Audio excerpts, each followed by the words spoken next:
Hey guys, I recorded a cracker of a conversation with the very beautiful Ekta DB, who's a psychologist and relationship coach, who I'm pretty sure a lot of you follow on Instagram, either for a very useful content or her stunningly good looks, or both, which is what I very shamelessly do. Sorry, not sorry. Ekta and I spoke extensively about this Bhagavad Gita principle that's contributed massively to the success of both MS Dhoni and Manu Bhaker, and what you and I can extract from these legends to become masters of the art of emotional discipline and regulation, which according to me, like I mentioned in this tweet as well, is by far the most important skill that you'll teach yourself. Also, if you want to meet MS Dhoni, in other words, if you want to become a sports presenter, then I've got a workshop that's coming up on how you can become a sports presenter in India. Details about the workshop in the link that's in the description, so do check it out, but not now, once you're done watching this chat. Cheers. Did you get a chance to watch Manu Bhaker's interview after she won her first bronze medal? Manu, just take us through the final few moments and final few shots. What was going on in your mind? Honestly, I read a lot of Gita and all. In Gita, Krishna says to Arjun that, you focus on your karma and not on the outcome of the karma. So what was going through my mind is do what you're supposed to do and just leave whatever. The destiny you can't control. When Manu Bhaker first said this, I was instantly reminded of MS Dhoni, because in a book that I've actually talked about a fair bit on my channel, this is R. Sridhar's autobiography, Coaching Beyond. R. Sridhar, former fielding coach of Team India, who worked very closely with MS Dhoni, of course, shared the dressing room with him for 7 years. In this book, he talks about MS Dhoni's philosophy. And he says, and actually have the excerpt from the book on my iPad, so I can directly read it from my iPad. He said that MS Dhoni believes that you should never want anything too much. That's because when you want something too badly, you get attached to it. And once that happens, emotion comes between you and what you are trying to achieve. Instead, he believes that if you want something too much, you should find a way of letting go of it and strike a middle path where you develop detached attachment, where you are attached to something, you want something to happen, but at the same time, you don't cede so much control or power to that one thing that you want that it completely dictates how you feel about yourself. If that thing is going well for you, you are on cloud nine. If the thing is not going well for you, you feel absolutely down in the doldrums, in tatters. And so MS Dhoni says, every now and then, you might be attached to something. It's okay. Like, everyone has ambitions. People can be ambitious. No problem whatsoever. Have those goals. But every now and then, detach yourself from those goals, take a bird's eye view, and then you can sometimes see things with a lot more clarity. When you actually zoom out, imagine you're a bird. Can't you see things with a lot more clarity because you see the entire picture as opposed to only seeing one part of it? A small part of it. Yeah. Do you know there's a neuroscience behind it? What is that?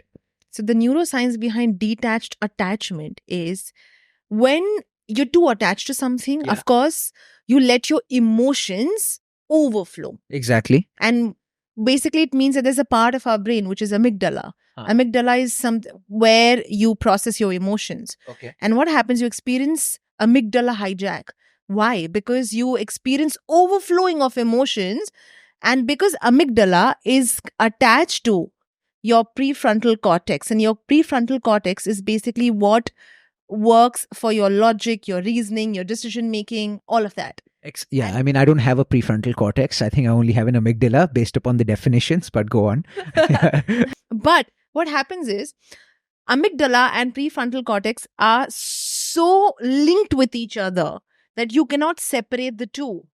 So every time you feel way more emotional, it hijacks your prefrontal cortex, and your prefrontal cortex can't make logical decision. And which is why when you feel the surge of emotions, your logic is out of the window. Exactly. And that's one of the reasons why they say too much emotion clouds your judgment. Exactly. She had a massive debacle during the Tokyo Olympics that took place in 2021. Maybe because she wanted it too much, things did not work out for her. She was absolutely shattered after the Tokyo Olympics. She didn't end up winning. I think there was a malfunction of a gun also. But things did not work out. So in a recent interview, Manu's parents mentioned that after the debacle that took place in Tokyo in 2021, Manu's mother, and I think Manu's father as well, they constantly recite shlokas from the Bhagavad Gita to Manu, just so that, she can continue learning those lessons from the Bhagavad Gita. We talked about one of the lessons. There was another lesson that Manu picked up from the Gita when her mother was reading out certain verses from the Gita. And this was one of the verses. And of course, this is like an English translation. The one who has the ability to remain detached under all conditions and is neither too delighted during the good times nor too dejected during the bad ones is the one who is a true sage. So it's like no matter what happens, you learn the art of emotional resilience and emotional stability. It's like you find this fair balance of not feeling so high, like you don't let your emotions, the high emotions, take over you, because sometimes when you're too high, you end up making decisions which are not often logical or reasonable, because then you're acting on your impulse. And when you're down in dumps, even then you let your impulses take over. And which is why when I was talking about the amygdala and prefrontal cortex hijack, it's like you basically reach a point where you learn the art of being balanced.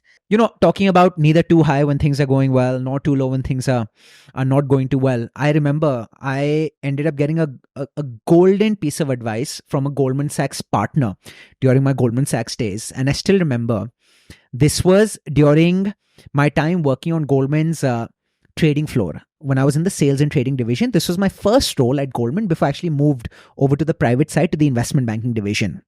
And naturally, I'm working at Goldman Sachs in New York, headquarters, the best of the best. This is like the sharpest clawed beast on Wall Street, Goldman bloody Sachs, coming out of college in New York. And I had these high expectations of what life on a trading floor at Goldman Sachs is going to be like. But it just so happened, like the team that I was working on, or the work that I was doing, I wasn't quite enjoying. And so I waited for about 6 months, 8 months, thinking that, it's too early to actually make like a judgment call, whether I should switch to some other role. Maybe let's stick it out. But I was confused because there were times that I can't handle this. I'll need some sort of change, either move to a different company or move to a different role within the same company, within Goldman Sachs. And there was this partner at Goldman Sachs who was assigned as my mentor at Goldman. When you first come in as a first year, you get assigned like these buddies and mentors who can guide you, because clearly they're a lot more experienced than you are. Even though your name might be Anubhav, they're clearly a lot more Anubhavi than you are. And I remember him telling me, he said, listen, Anubhav, regardless of whether you make a decision to stay in the team that you're currently working in, or you decide to switch, make the decision when you're feeling neutral here between the years. Don't make a decision when you're feeling very happy or when you're feeling very dejected. Because he said, if you're feeling very happy, say for instance, you've had like a stellar day at the office. Maybe on that day, it was one of those rare days when you actually enjoyed work. You might now end up getting carried away and think that, no, life is good, life is rosy, let me stay here. Although that one good day that you had might actually be an outlier. It might be an aberration. It might be a stark outlier. But he also said that, look, don't make a decision when you've had a pathetic day, because just like sometimes you can end up getting carried away by positive emotions, you can also end up getting carried away by negative emotions as well. And so even though there might be a potential for you to turn a corner and for things to improve, because you've had a shitty day, you'll be more likely to call it quits and completely change. So he said, on a day when you feel neutral, balanced, centered here, that's when you'll end up making the best decision, because you'll be neither too high nor too low. And I think since then, that piece of advice is something that I recall, that I think of whenever I'm actually faced with a big decision, and when I feel emotions, positive as well as negative, might be getting the better of me. So exactly, I think that goes back to the saying that we had, the conversation we had about the neuroscience behind it, which is why you're supposed to step back and take a breather so that you allow your emotions to settle down and then make a decision. I mean, speaking of taking a step back, I think the example that springs to my mind is when Virat Kohli was going through a very poor patch in international cricket. No matter what he did, he wasn't quite getting his 72nd century, which kept on eluding him. And it wasn't until he took a break from cricket, I think this was sometime in August of 2022, middle of 2022, he decided to take a 1-month break from cricket. After he got back from that break, Number 72 came like this, 73, 74, and then the floodgates were flung wide open and the rest is history. Now he's got 80 hundreds. But during that 1 month break, I think that allowed him to disconnect and detach from cricket. Where before, during those 3 years, he was desperate for that 72nd ton. But the harder he tried to grab it, the more it kept eluding him. Like sometimes, even in golf, if you grip your club too tightly, the ball doesn't go all that far. It's only when you have tightness, but also a little bit of looseness. Somewhere, I'd like to agree to disagree to some extent when it comes to detached attachment, because a lot of people think that, oh, whatever I'm supposed to do, I'll do it with all my heart. ठीक है, करना है कर लेंगे. But then outcome देखा जाएगा. That's not the thing. The thing is that you put your efforts, you put your 100%. But don't let your emotions take over that the end result is the only thing that you're looking for. It's the journey. Yeah, but I don't think detached attachment is about outcome dekha jayega. I don't think it's that. I think you still want it. A lot of people think that way.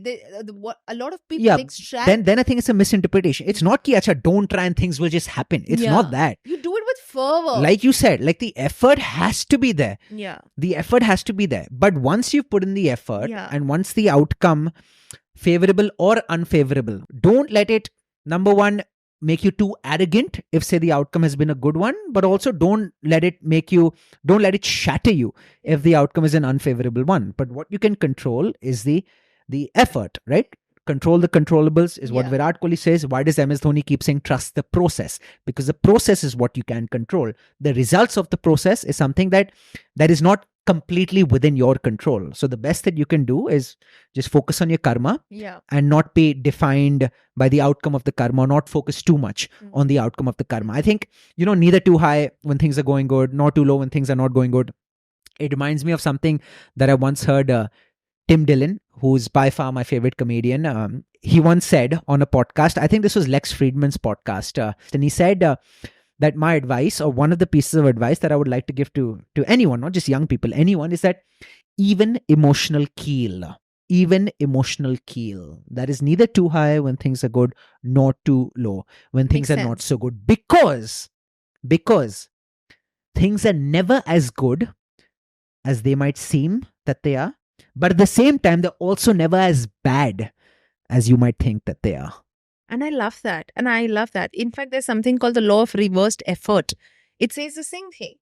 It says that the more you want something, it's going to be a way, it's going to keep, you'll create a distance between you and the result. Let's suppose you want to go off to sleep. And you tell yourself that I want to sleep, I have to sleep at this time, I want to sleep. You won't be able to sleep because you're pushing yourself so much, because your end result is I want to go off to sleep. But the moment you allow your mind to just wander and relax and don't do anything and don't think of sleeping, it becomes easy. In no time, poof, you're already sleeping. You have no idea. So is that also why whenever you speak during podcasts, you come across as so effortless? Because you just like relax, you just like flow, you just glide with balletic grace. That's why. Yeah. Maybe next time I can come across as half as effortless as you if I probably took a leaf out of your book. But this brief exchange that we had, which was absolutely beautiful, like, of course, 100% my pleasure, not yours. Nice way of using self-deprecating humor. But Ekta Dibe, thank you for your insights. Thank you so much. Thank you so much. Enjoyed this chat. Me. I love the chat, and I think you guys don't forget to subscribe to his channel. Yes, please. Don't forget to subscribe to his channel, because there are amazing wisdom nuggets coming. What is wrong with me today? Why am I like, I don't know. No, I thought you were absolutely fine. And like it was perfection to me. I think because he's sitting right next to me, because it's such a great conversation. Stop it. I think my tongue's just slipping. Stop it. Sliding. So subscribe, like anyway, Ekta said. If not for because me, then for MS Dhoni. If not for MS Dhoni, our very own Manu. Will you marry Anu? You do everything right. On my mind all day, all night. Can't think of anyone else except you.